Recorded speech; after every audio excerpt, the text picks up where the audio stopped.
NYIT, A-State, the Arkansas Department of Health, and the Arkansas Minority Health Commission are partnering up.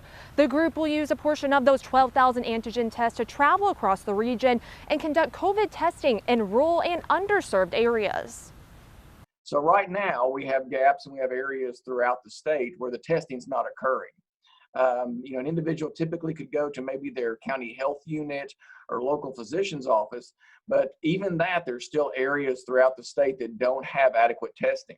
The idea behind this is to be able to use these mobile units to provide testing in those needed areas. The announcement of the 12,000 antigen tests came from Governor Hutchinson during his weekly COVID press conference.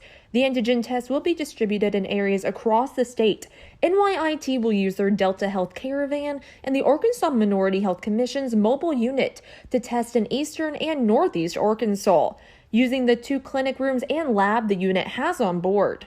Dr. Jennifer Dillahay with the ADH explains the importance of antigen tests as we head into the fall.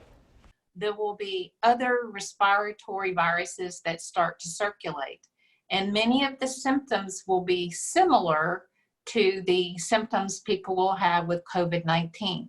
So this is an easy way with someone who has symptoms to determine if they have COVID-19. With antigen test results coming back in 15 minutes, Dr. Dillahay says this will help determine if a person has COVID and get them and those who are exposed into quarantine immediately. The test will also be available at all health department units in the state.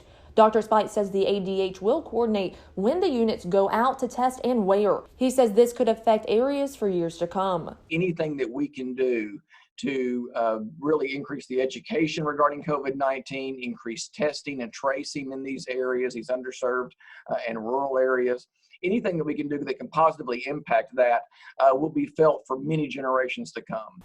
Now, Dr. Dillahay says in addition to those rural areas getting the antigen test, she also hopes college and school-age children take advantage of it at their local health unit as well. She says with that quick turnaround time, they hope to prevent more outbreaks on college campuses and schools across the state. For Northeast Arkansas News, I am Sarah Doan in Jonesboro.